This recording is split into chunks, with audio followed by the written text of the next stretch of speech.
Kayo ay nanonood sa Katipunan Channel.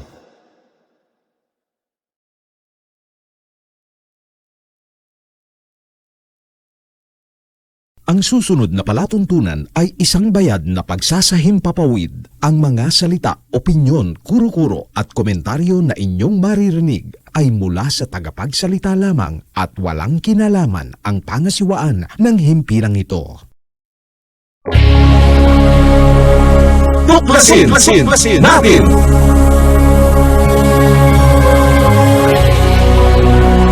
Ang palatuntunan sa radyo na tutuklas ng dapat malaman ng sambayanan. Maninindigan sa katotohanan. Tatalakayin at hihimayin ang mga kaalamang pangkalusugan, siyensya at teknolohiya, agrikultura, ekonomiya, maging mga usaping legal at isyung panlipunang dapat ibahagi, magsisilbing tulay ng mga karaniwang tao upang maiparating sa pamahalaan ang mga mungkahi, hinaing at pulso ng bayan, ipaglalaban ang karapatan ng mamamayang Pilipino, babatikusin ang mga salot sa lipunan, pupurihin ang mga gumagawa ng kabutihan at naninindigan sa katotohanan. Tuklasin natin! Tuklasin natin! Ang Tuklasin Natin ay handog sa inyo ni Cathy Cruz.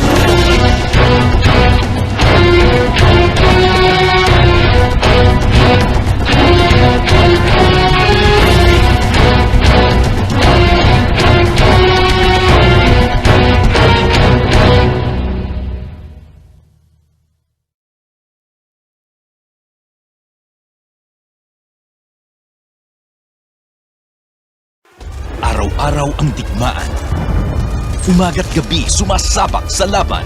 Dapat protektado ka outside at inside. Immune Advance contains 4 active ingredients gaya ng lagundi, malunggay, non-acidic vitamin C at zinc.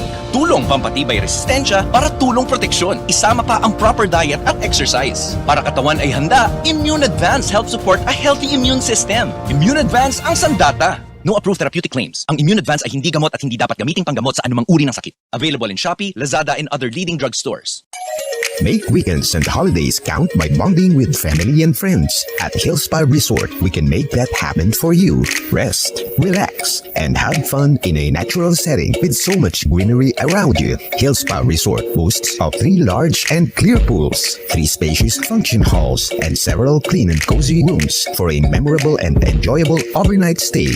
Our various facilities can cater to various budgets. Hillspa Resort is located in Barangay Lalakay, Los Baños, Laguna. Why not check us out for that overdue bonding activity with family and friends? For inquiries, please call Joey at 0932-624-2019.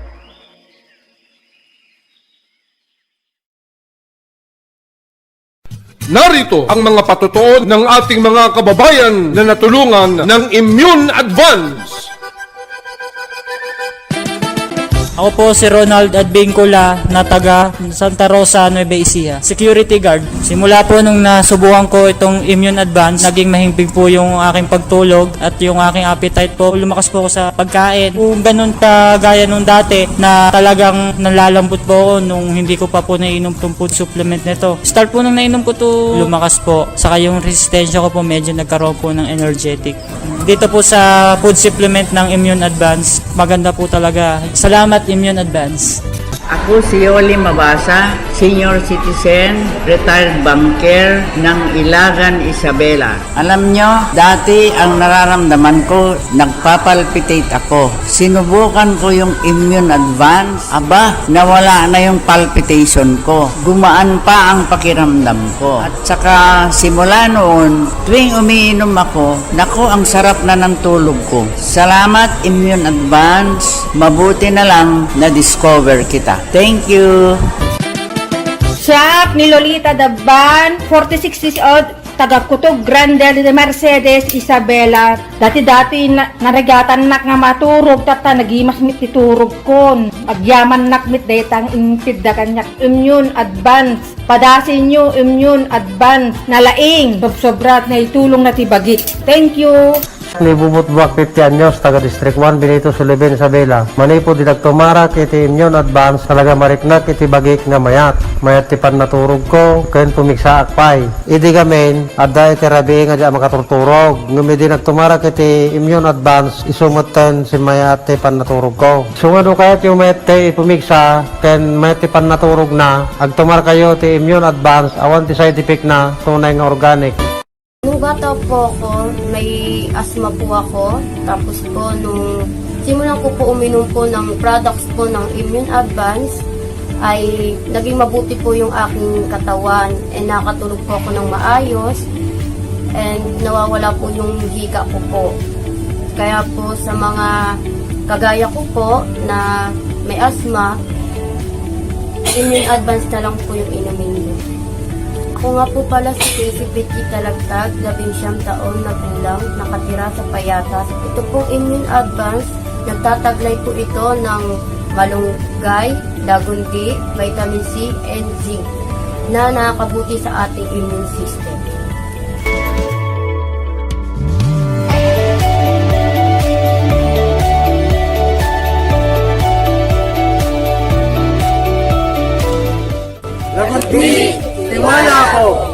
Immune Advance, alagang totoo, alagang natural, mabibili sa Lazada, Shopee at sa inyong mga suking parmasya, sa mga drugstore, sa inyong mga lugar.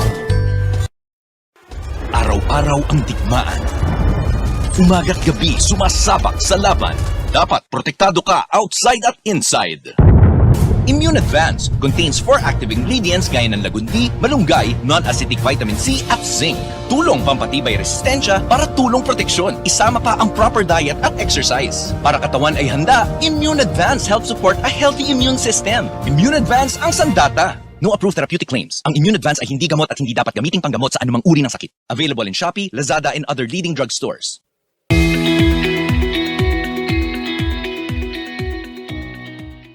Good day, everyone. Welcome to TUKLASIN NATIN, and this is your program host, Cathy Cruz. Wherever you are, whatever you are doing, join me in discovering what the people need to know. You can send an email to tuklasinnatin@yahoo.com if you have any information to share or suggestions that you would like us to discuss. Please comment, like, share, and subscribe to our social media accounts, Karipunan Channel and BDT Radio Production. Today, we have an exciting but informative episode of our program. We will talk about a kind of renewable energy.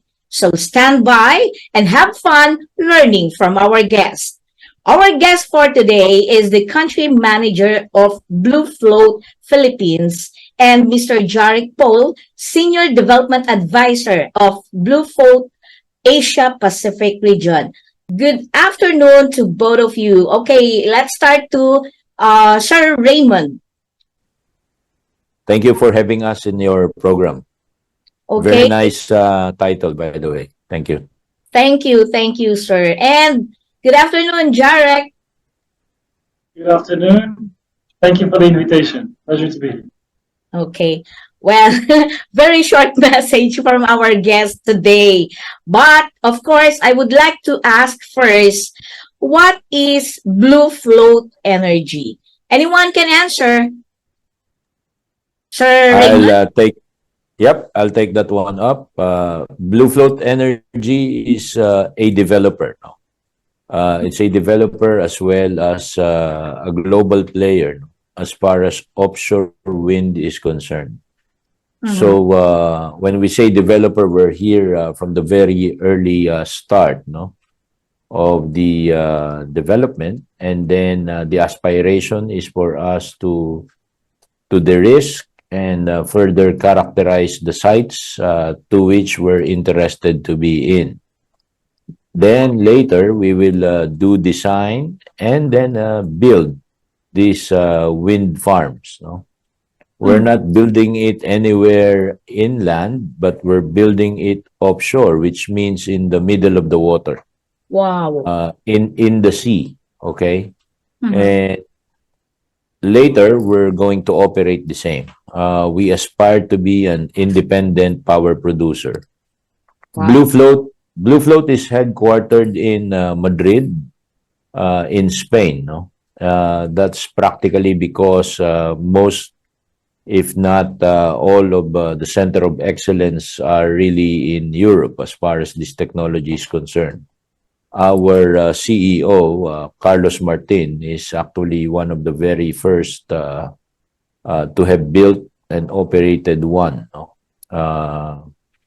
He's our CEO. And BlueFloat is present in at least 10 territories, no? Globally, spanning Southern America, Europe, Canada.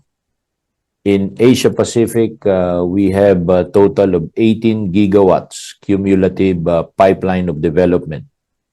That's Taiwan, Philippines, Australia, and New Zealand. And globally, we have 33 gigawatts. Of the 18 gigawatts in Asia Pacific, 7.6 are in the Philippines. So that is where and what BlueFloat is about. Thank you. Wow. How does the offshore wind power works? Sorry, Jarek. Yes, it is actually very similar to the way that electricity is generated in onshore wind. We have these giant windmills with 3 blades. Those blades are connected to a nacelle. It's basically a box where the generator is located. And that nacelle is mounted on the tall tower, and the tower itself is fixed to the foundation. It's quite simple. The wind moves the blades, and the mechanical energy is converted to electricity by the generator. Now, there's a couple of differences between onshore wind and offshore. First of all, offshore wind is located in the sea, as Raymund just said. And the foundations are fixed to the seabed. Now we have another technology in offshore wind when actually the foundation is floating. It's anchored, but it's floating. So those are the two main technologies in offshore wind. Now, another thing that is different between onshore and offshore is the size of the wind turbines. Wind turbines can be 3 times bigger than those onshore. So, for example, what you have, the biggest wind farm in Ilocos Norte is the biggest wind generators in Ilocos Norte are 5 megawatts. What we're planning to install is 15. So to help you imagine how big those generators are, the rotor diameter can be above 200 meters. And the nacelle, the hub height where the nacelle is, can be well above 100 meters. So these are enormous machines. When the electricity is produced by the turbine, it is connected with the cables, with all the turbines, and then through a substation, which can be also offshore. Then it lands onshore, and it is connected to a substation onshore. Then through the transmission lines, it can go to homes, businesses, or whatever the electricity is. Okay. I am just wondering, Jarek, how long is the life of this offshore wind power? Usually it is about 30 years. 30 years? Yes, they are made for 3 decades at least. Because obviously, as we go, there are technological advancements, and those turbines, they can be there maybe 5 years more later on. But in general, we're talking about the infrastructures that is there for many generations. Because once the turbines get old, we can repower the site and install new ones. So we might have a site that is generating the electricity for 60 years, even more. Okay. And what about the waste of this offshore wind power? Is there any waste, like for example, some parts that are already not functionable? It's just like any other energy sources, like the wind. Some parts, like the batteries or the parts of the wind or the solar panels, may have not already functioned. So what about the waste? Where will it go? You mean the waste, the recyclability of the... Yes, so after the 30 years, when the turbines get old, then usually we need to decommission them, right? So a lot of it's steel. So obviously steel can be recyclable very, very easily. Blades these days, it's a new thing, are fully recyclable as well. So I would say that if the majority, the vast majority of the components can be recycled. Anyway, you said earlier that the lifespan of this offshore wind power is actually 30 years, so it's quite long, right? Correct. Anyway, I'm going to Cathy, if I may just add, no? I think if you're pertaining to wastage on an ongoing basis, I would say it's close to almost none, because it doesn't consume. There are no consumables, no, or anything that would predispose you to be demanded of too much spare parts and operations and maintenance requirements. So on an ongoing basis, it's very, very minimal. Probably your typical bolts, nuts, and screws, no? Yeah. But because it's mechanical, no, anything that turns is or hinges are susceptible to some sort of repair. But it's very minimal. But at the same time, too, putting emphasis on what Jarek mentioned, to last 30 years. It can also potentially be extendable. Actually, our wind energy service contracts, something that you can operate for 25 and then another 25 if it is going to be renewed, no? So we're here for the long haul, no? And we definitely would respect environmental requirements as it pertains to MSDS or your material safety data sheets. And again, as Jarek mentioned, the new trends in production of turbines would entail, because there's a sudden wave of interest in offshore wind, no? Prompted particularly by this oil and gas and Ukraine war crisis, no? Right. So, and of course, prices of oil increasing, not also because of the other geographies, no? So, having said that, there's a lot of development being done to make these turbines recyclable. Yeah. I see. That's good. Thank you. Well, Sir Raymond, we know that Philippines has around 20 or more calamities. And in fact, when we are talking of offshore, of course, there are huge waves, etc. And sometimes the storm surge that we are talking about. So, are these offshore wind power is capable or still strong to beat this very strong winds and storm surge, sir? They are, Cathy. They are engineered for the local weather conditions. Really? Lately, for example, one of the floating farms in Portugal withstand a 20-meter wave. Wow. As you know, Portugal is quite well known for very, very tall waves and storms, and you have a similar situation weather-wise here. So those farms will be designed for that one. Okay. And what triggers to do an offshore wind power as source of energy, Sir Raymond or Jarek? I'll maybe start from the international perspective and let Raymond talk more about perspective in Philippines. So specifically in Europe, there's a lot of emphasis on resilience and independence of the electricity. For good reason. Oil prices are fluctuating, oil and gas prices, and the recent situation in Ukraine proved that Europe needs electricity independence. And that actually materialized in many countries increasing their offshore wind targets last year. Really? Another reason that offshore is is picking up so much is the lack of land availability. There are countries where onshore renewables struggle to find its place. Now, offshore, there's quite a lot of space where you could put a big scale generation that can resolve the issues with lack of electricity supply quite quickly. Now, another thing that is pushing offshore internationally is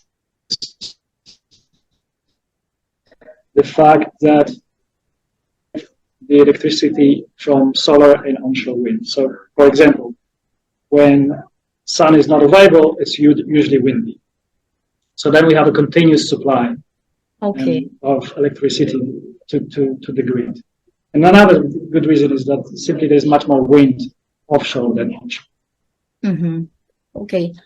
I am just thinking about, because just the other day, there was a press conference which I attended. It's all about it's nuclear energy, okay? Because here in Philippines, we don't have, we have BNPP or the Bataan Nuclear Power Plant, but we did not operate it because of political reasons, right?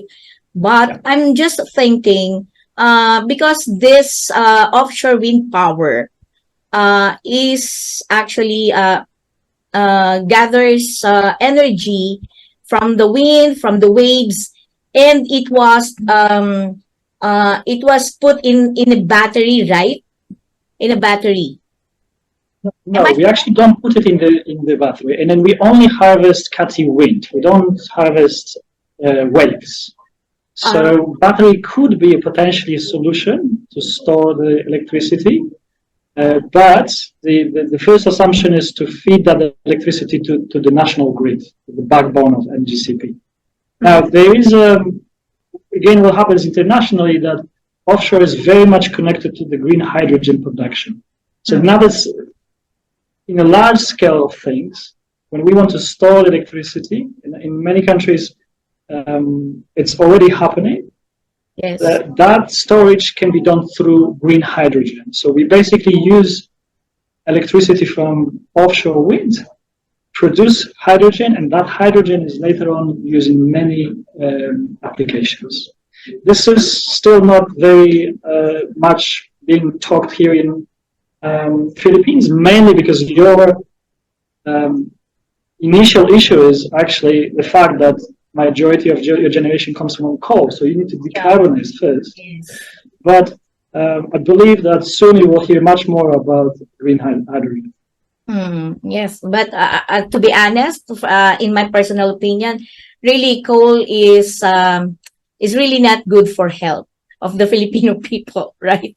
But anyway, Sir Raymond, does BlueFloat Energy have a comparative analysis of different sources of energy in the Philippines? Sir Raymond? Regarding comparative analysis, and let me first also, of course, mention about, I think you were interested in asking us about nuclear or asking us about other sources of energy, no? Yes. And also to continue with what Jarek was saying as prompts, what prompted BlueFloat as well as, you know, the general interest to go into offshore wind. So he mentioned clearly about the trend happening worldwide, no? But for the Philippines, what I'd like to say is there was a World Bank report. I'm not sure if you heard about it. This was rolled out April 20 of last year, no, 2022. And that World Bank report was saying there's 178 gigawatts of potential in the Philippines for offshore wind. And then there are 6 development zones. BlueFloat was studying the Philippines as early as 2021, and we were blessed with 4 wind energy service contracts. 4 areas in the Philippines. North Luzon, which is between Cagayan and Ilocos Norte, and then Central Luzon. Also, we are in Southern Luzon, and then Southern Mindoro. So from that 178, we were able to get around 7.6. So 7.6, if we are to pursue developing the ones in Central and Southern Luzon, those are near the load center. Now, I think we've been hearing about nuclear. We're totally fine, no, with nuclear, and particularly what I heard was they were looking at micronuclear. No? And It's the yeah. yeah, these are all welcome developments, no. And I would really express our appreciation to the government that they're looking at different renewable energy sources. In fact, they are setting a high target of 35% renewable energy in the mix, no, by 2030, and then by 2040 there's a target of 50% renewable energy, no. So we really are veering away from this coal and oil, no, Okay. as main source. So we welcome other developments, but to such an extent to do a comparative analytics, we're not keen on doing so, because what differentiates us from other sources, like what was previously mentioned by Jarek, no? We are the ones that are capable of delivering scale and with a consistent capacity factor, no? Because we're not predisposed to the challenges of cloud. We're not constrained by land, because we're gonna put it in the middle of the sea, no? So that's where we are probably well positioned. And BlueFloat is part of 547 Energy, no? BlueFloat is just strictly assigned to develop offshore wind. We have about 7 sister companies, no, in the 547 group.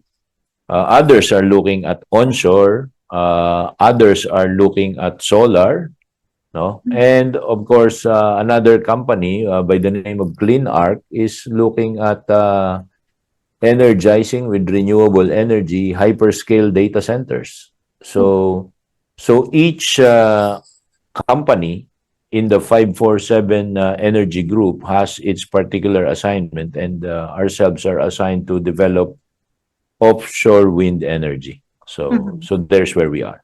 Thank you. I just want to clarify, what do you mean by 547 Energy Group? Oh, 547 Energy is our main investor. It's based out of Houston, even while we're based in Madrid. No, it's part of a group called Quantum. So yeah. Okay. It's the name of a company that owns 8 companies, and one of them is BlueFloat Energy. All right. So, can the offshore wind power answer the lack of electricity in many islands in the Philippines? Because earlier you told me that you have in North Luzon, Central Luzon, Southern Luzon, and Southern Mindoro, right? Correct. Yeah. Okay. I just want to know exactly where in Central Luzon and in Southern Luzon. Okay. Central Luzon is in Bataan, and then Southern Luzon is in Batangas. Oh. For us. Yeah. Okay, for your company. But That is correct, Southern Luzon or in Batangas would be the load center. No, the load center, if we're talking about the whole of Luzon, the load center is Metro Manila. 70% of consumption is Metro Manila. Now, the nearest offshore wind energy to Metro Manila is Batangas and Bataan. Okay. For us, yeah.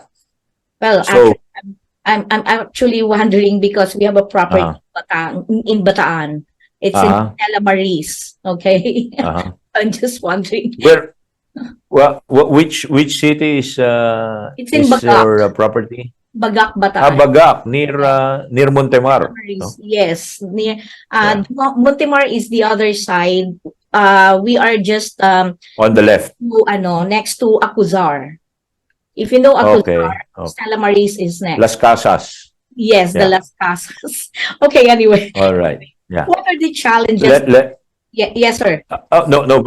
First of all, you were asking about will we energize the island? Yes. All right. As you know, energy has three parts. No, Mm-hmm. we are involved in generation.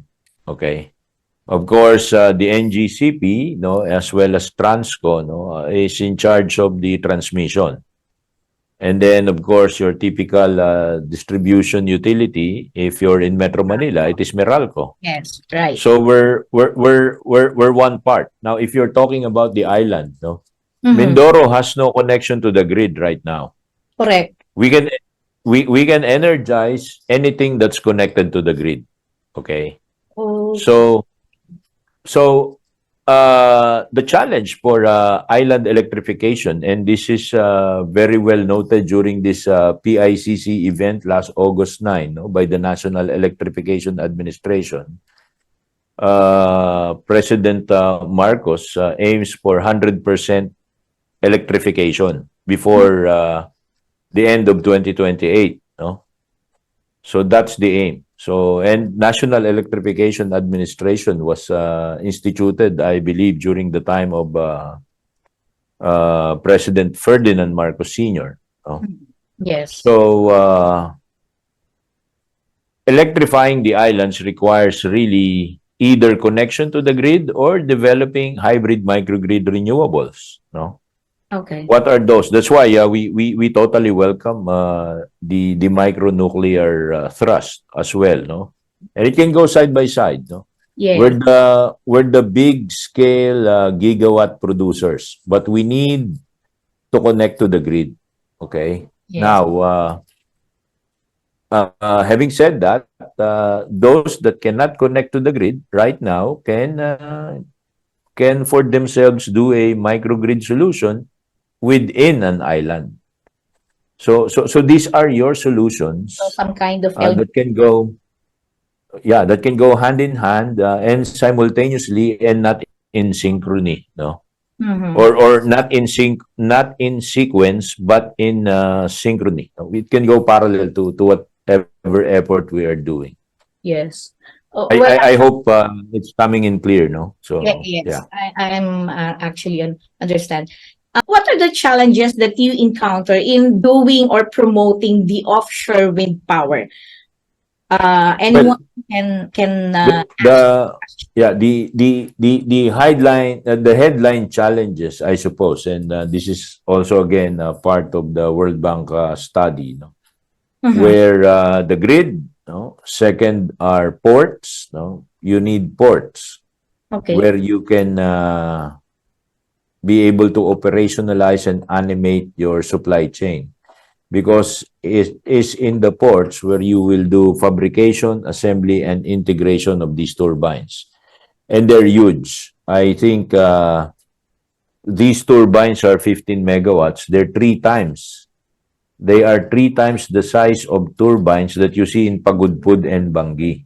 Wow. Okay, so for you to vividly imagine, if you're familiar with BGC, no, the turbines 15 megawatt size will be like your Grand Hyatt Hotel. No?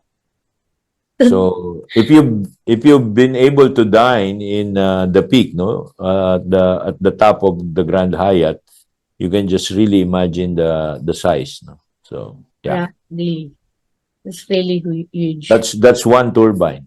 Okay. So yeah. So it's really big. But Jarek, you're about to add something. Yes. Yeah, please. Yeah.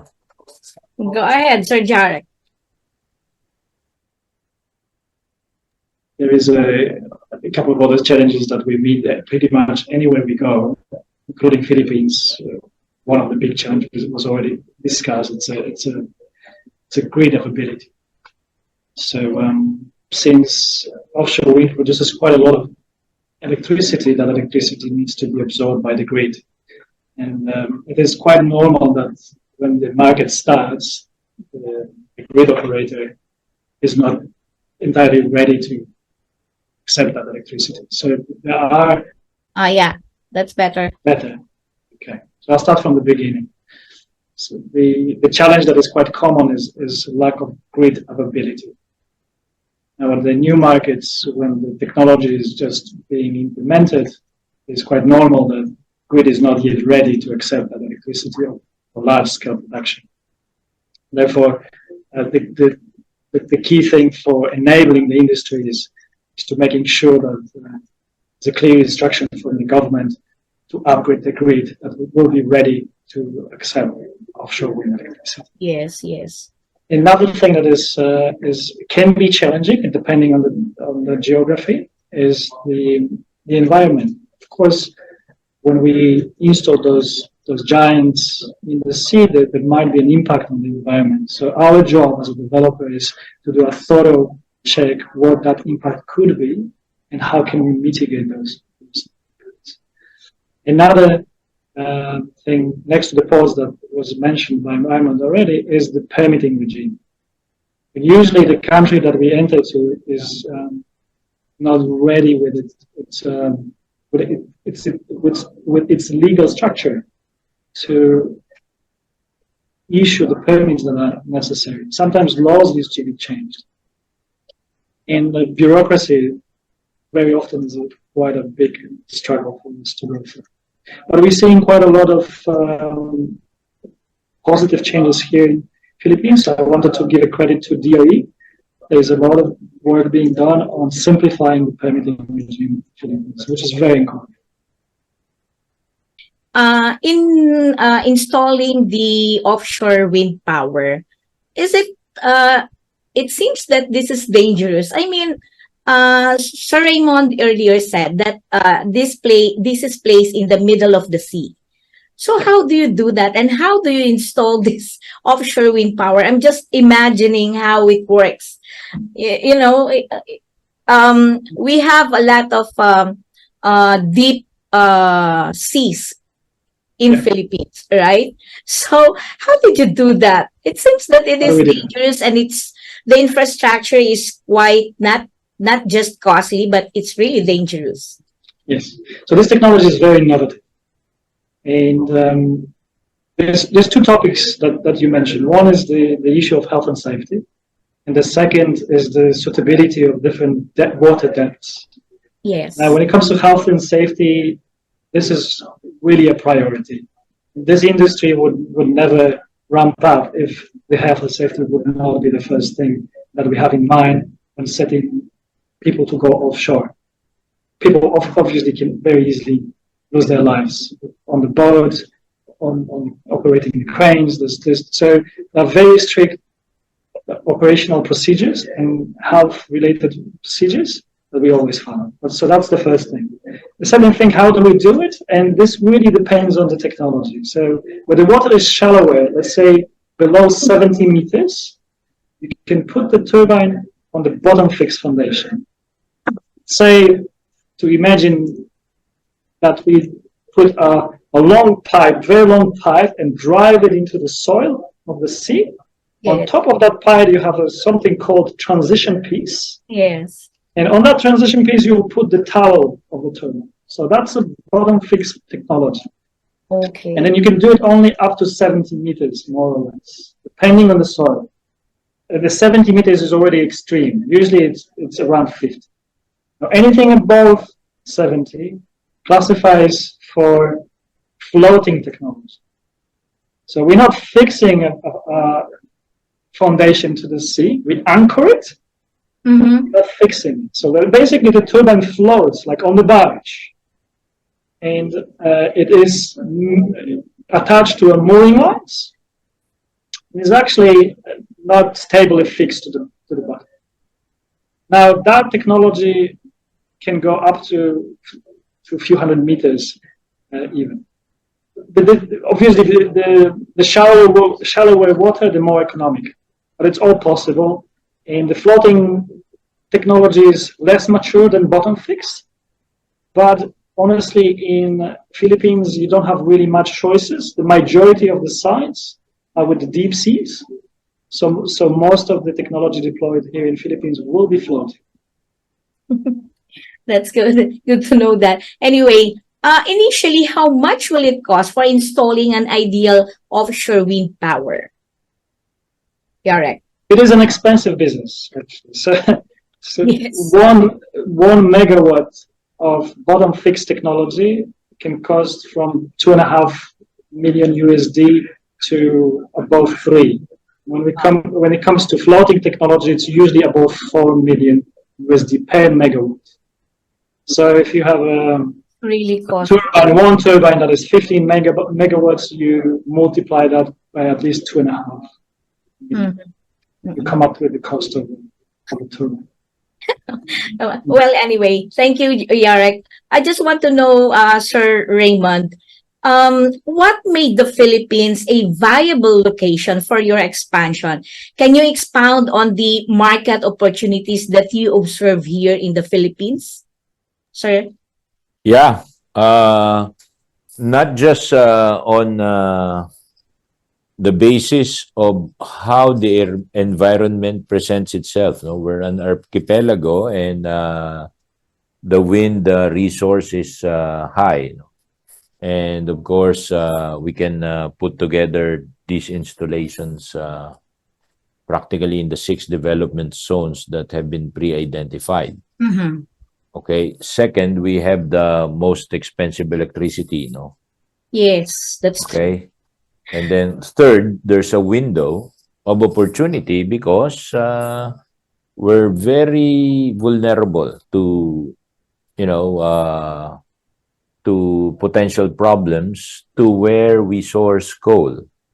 We source coal, there's a local source. One is in Semirara, but that is just a very minuscule portion of what we use locally. We source most of our coal in Indonesia. Okay. Another one is oil. You have your problems in the Middle East. Definitely, the prices of oil goes up. So that's another opportunity. Why we go for renewable. Then the government wants a 35% renewable energy mix by 2030 and then 50% by 2040. And most of all, okay, if you study our neighbors, Thailand and Taiwan has 50,000 megawatts of generation capacity. Yes. I think Indonesia even has 74,000, no? And then Malaysia, with a population of 33 million people, has about 40,000 generation capacity, no, megawatts. Philippines, 112 million population this year, no? You know how much we produce? Just 27,000 megawatts. That's why Yeah, that's why it is expensive. But at the same time, how can we compete against our neighbors? We will require energy to build infrastructure. Correct. And also drive down cost of production so that foreign direct investments can come. Correct. Okay. And then you have your hyperscale data centers, your Facebooks, Amazons, your Google, no? I don't think that they will come here and would like their energy sources to be energized by coal or oil. They want renewable energy in their base load. These are opportunities that we are missing because we don't have renewable energy. And the best accelerator to chase up, with our neighbors and to probably land into something that will make us industrialize is offshore wind. Now, having said that, we are, I believe, are aligned to the Philippine Development Plan, of the National Economic Development Authority, for 2023 to 2028. So what we see are perfect congruence to the aim of enhancing the capabilities of individuals and families. you know, this can generate jobs, not menial jobs, no, but good quality technical jobs. Correct. And yeah, I think Jarek has experience in Europe. He has seen probably 1,000 jobs per megawatt, no, per gigawatt. So this can potentially address that aim by our NEDA, no? Mhm. And of course to increase the capability of production, and of course international collaboration. So people like us, foreign players, we drive technology, but it's the locals, no? Our government and our people, no, that will drive the application of this technology. So as I said in the ASEAN Clean Energy Week Forum last week, no, I participated in that panel, and I said that we have faith as well in the capability of our Filipino skills. For one, do you know that we were able to invite back, no, a very technical person, no? He will head our technical efforts in the Philippines. He's a Filipino who's been based in Asia, no, in Kazakhstan, as well as in the Netherlands, no, for doing oil and gas. Oil and gas has transferable skills, no, because you know oil exploration you go down, with wind you go up, but they're practically the same. You go offshore in the middle of the sea. Yes. So there are Filipinos, and we're not theoretical, but we're saying that because we experience to have invited back an expat, no, who will be working for us, and then he's happy because he's going to do this in the home country. And you know, we have seafarers, no.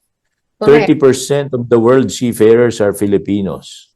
Correct. So I remember, because one of your concerns you mentioned earlier is this will be in the middle of the sea. So Yes.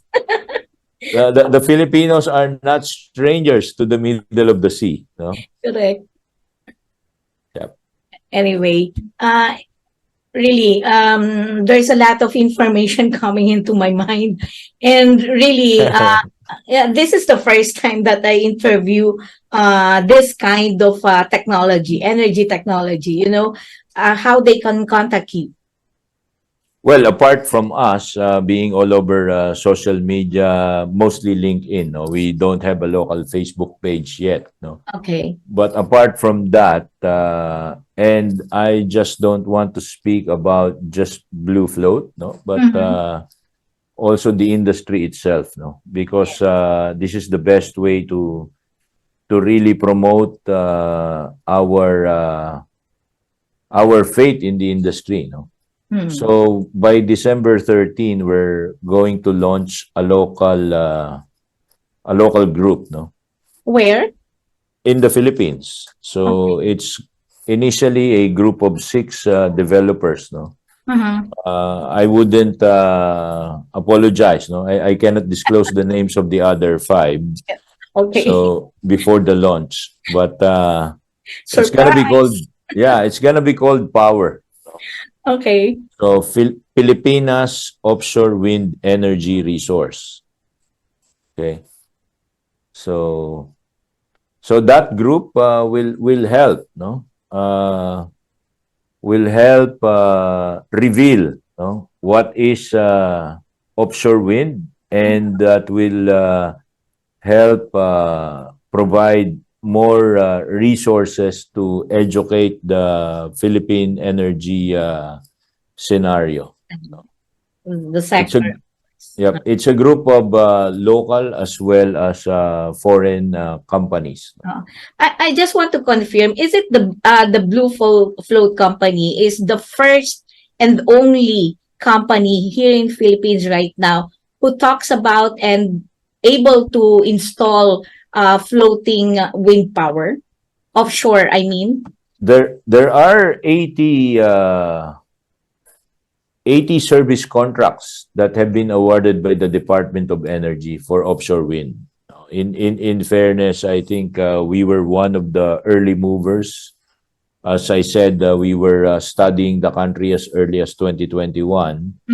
But by policy, we only make our presence felt and disclose if we've done some significant work. So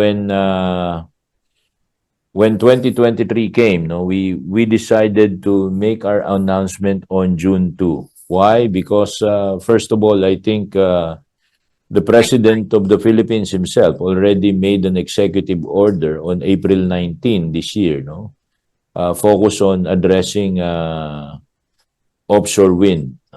So we said that we've already met a few local government officials. We've already met a few national agencies. Yes. And so I said that somehow we're very well recognized. And I think we need to make our announcement that we're here in the Philippines. Sir Raymond, Yeah. excuse me. Sir Raymond, aside from Department of Energy, do you have collaboration with the Department of Science and Technology? What we're doing right now is we're collaborating with the agencies and departments enumerated by the President under Executive Order 21. Okay. So the primary lead organization or the lead department is the DOE, and then under that Executive Order 21, there are about 9 others mentioned by the President. Department of Transportation, Department of Trade and Industry, Department of Environment and Natural Resources, and even the Department of Interior and Local Government to harmonize the permitting process, Yes. and then the Department of Justice, because if you're gonna be employing expats, so there are about 10 departments and I think 10 other agencies, including the National Commission on Indigenous Peoples. It's really a broad partner ecosystem, of different agencies, as well as of course where we are at, the sites we selected. We should be meeting governors, mayors, barangay officials, so we traveled 3 times over already, to Occidental and Oriental Mindoro, flying by plane to San Jose, traveling by land from San Jose to Calapan, and then traveling by boat to Mabini in Batangas, and then going to Subic, Bataan, and then flying to Tuguegarao, as well as traveling by land to Claveria, Ilocos Norte, Lawag. So all of this we try to immerse, as well as to study how do we animate and operationalize the supply chain. Yes. Oh, yes. Yeah. You really need to do that.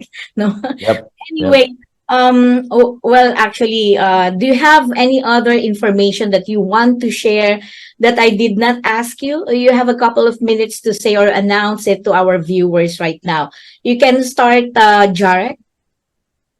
One thing that is important to have in mind when it comes to future and modern economies is that those economies in the future will be decarbonized. And this is very strong movement internationally, probably very aware of that. The same will happen in Philippines. We need to decarbonize our economy. The only way to do it, as far as we know right now, is to electrify the economy. Yes.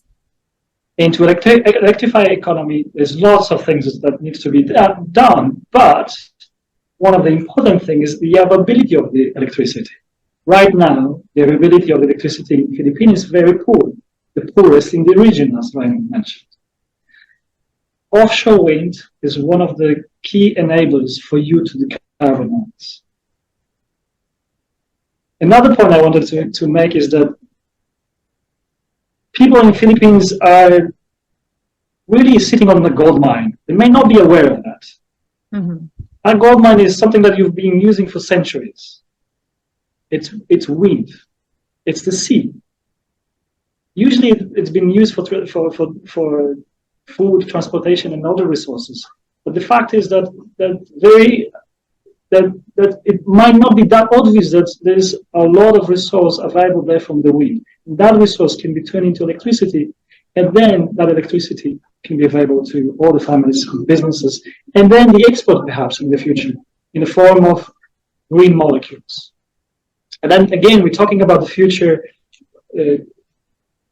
in 10, 15, 20 years. But this future is inevitable.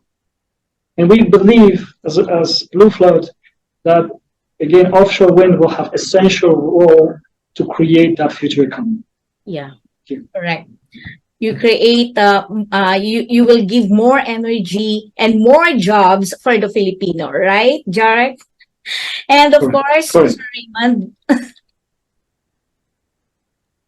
Well, for me, we should treat this industry as something that's fun, exciting, no? And we should not be too worried or pessimistic about the challenges that we're seeing, even while it's been pre-identified initially as ports, grids, and shaping of the regulatory framework. And, one thing is there's a good start, because I really am very appreciative to the current government, because it's a healthy bureaucracy of competent people. Yeah. Whenever you speak to the undersecretaries and the secretaries of the different departments, they are coordinating and are very well oriented about the current status. Mhm. So there's a strong will to push this forward.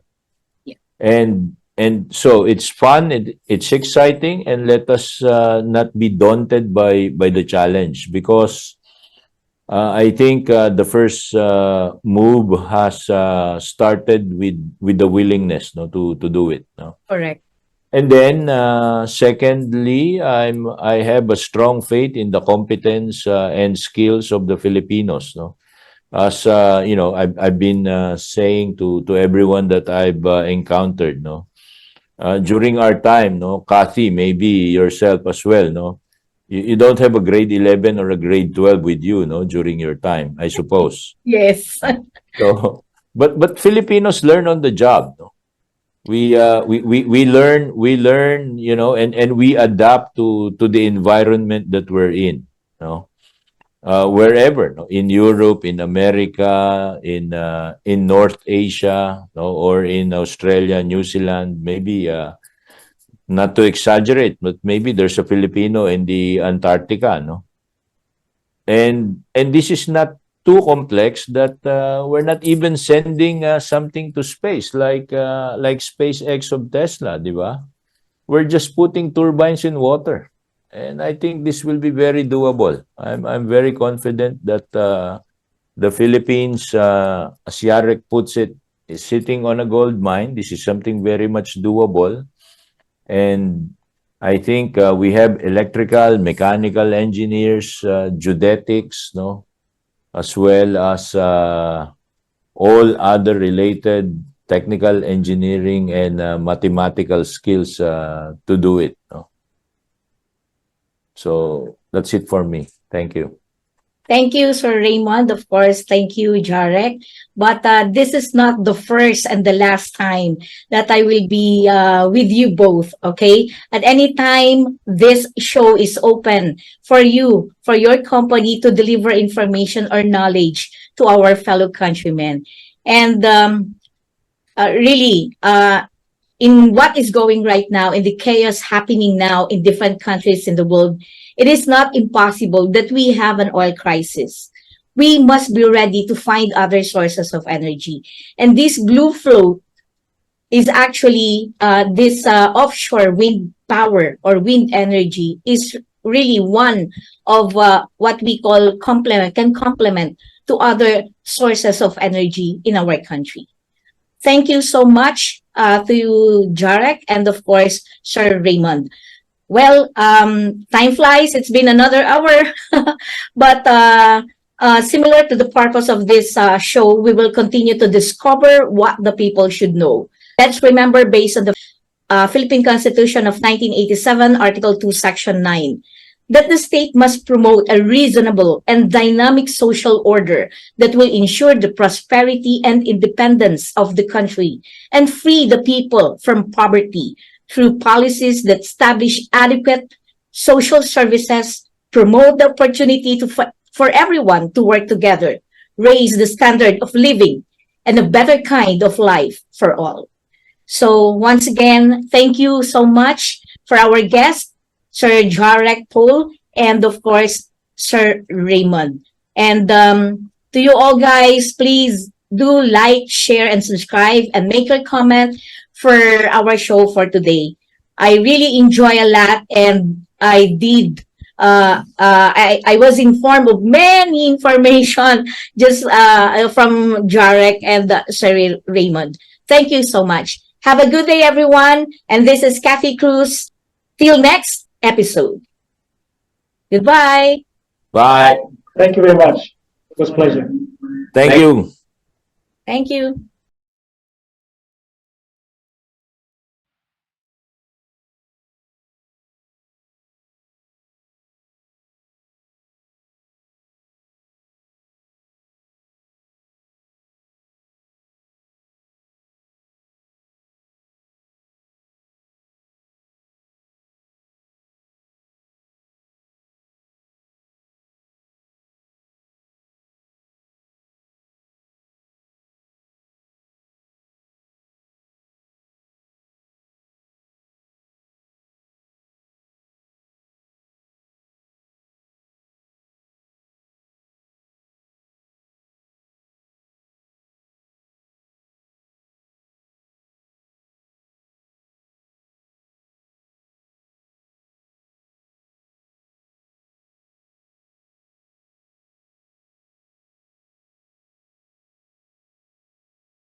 Kayo ay nanonood sa Katipunan Channel. Araw-araw ang digmaan. Umaga't gabi sumasabak sa laban. Dapat protektado ka outside at inside. Immune Advance contains 4 active ingredients gaya ng lagundi, malunggay, non-acidic vitamin C at zinc. Tulong pampatibay resistensya para tulong proteksyon. Isama pa ang proper diet at exercise. Para katawan ay handa, Immune Advance helps support a healthy immune system. Immune Advance ang sandata. No approved therapeutic claims. Ang Immune Advance ay hindi gamot at hindi dapat gamiting panggamot sa anumang uri ng sakit. Available in Shopee, Lazada, and other leading drugstores.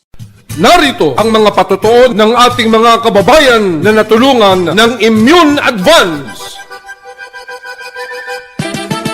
Ako po si Ronald Advincula na taga Santa Rosa, Nueva Ecija. Security guard. Simula po nung nasubukan ko itong Immune Advance, naging mahimbing po yung aking pagtulog at yung aking appetite po. Lumakas po ako sa pagkain. Kung ganun kagaya nung dati na talagang nalalambot po ako nung hindi ko pa po nainom itong food supplement nito. Start po nung nainom ko to, lumakas po. Saka yung resistensya ko po medyo nagkaroon po ng energetic.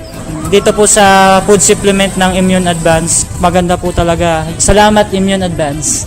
Ako si Yoli Mabasa, senior citizen, retired banker ng Ilagan, Isabela. Alam nyo, dati ang nararamdaman ko, nagpapalpitate ako. Sinubukan ko yung Immune Advance. Aba, nawala na yung palpitation ko. Gumaan pa ang pakiramdam ko. At saka simula noon, tuwing umiinom ako, naku, ang sarap na ng tulog ko. Salamat Immune Advance. Mabuti na lang na-discover kita. Thank you. Siya ni Lolita Daban, 46 years old, taga Kutog Grande de Mercedes, Isabela. Dati-dati naragatan nak nga maturog, tata nagimas mit titurog kon. Agyaman nak mit detang impid da kanyak Immune Advance. Padasin nyo Immune Advance. Nalaing, sobrat na itulong na tibagit. Thank you. Libumot buwak 50 anyos, taga District 1, Benito Sullivan, Isabela. Manipo dinagtumarak iti Immune Advance, talaga mariknak iti bagik nga mayat. Mayat ti pannaturog ko, kayon pumiksa akpay. Idi gamin, adda iti rabi nga di makaturturog. Ngumi dinagtumarak iti Immune Advance, isumutten si mayat ti pannaturog ko. Sungado kayat yung mayat ti pumiksa, kayon mayat ti pannaturog na, agtumar kayo ti Immune Advance, awan ti side effect na, tunay nga organic. Nung bata po ako, may asthma po ako. Tapos po, nung simulan ko po uminom po ng products po ng Immune Advance, ay naging mabuti po yung aking katawan. And nakatulog po ako ng maayos. And nawawala po yung hika ko po. Kaya po sa mga kagaya ko po na may asthma, Immune Advance na lang po yung inumin niyo. Ako nga po pala si Cathy Betty Talagtag, 19 taon na gulang, nakatira sa Payatas. Ito pong Immune Advance, nagtataglay po ito ng malunggay, lagundi, vitamin C, and zinc na nakakabuti sa ating immune system.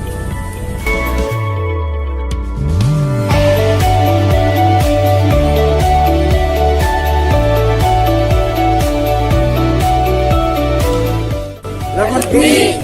Tiwala ako! Immune Advance, alagang totoo, alagang natural, mabibili sa Lazada, Shopee at sa inyong mga suking parmasya, sa mga drugstore, sa inyong mga lugar. Araw-araw ang digmaan.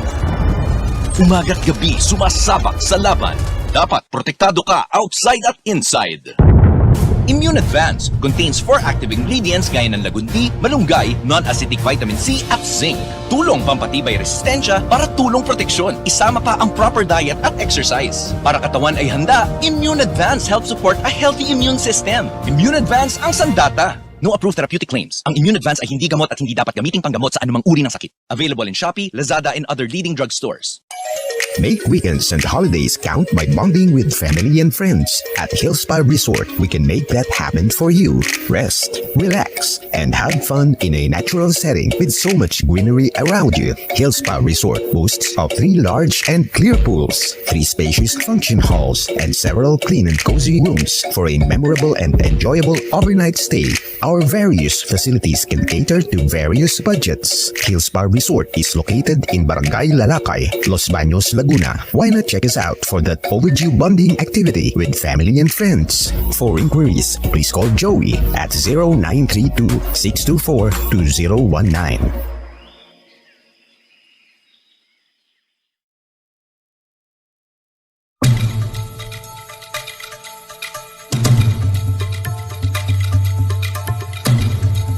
Inyong napakinggan ang palatuntunang Tuklasin Natin. Tuklasin natin hanggang sa muli.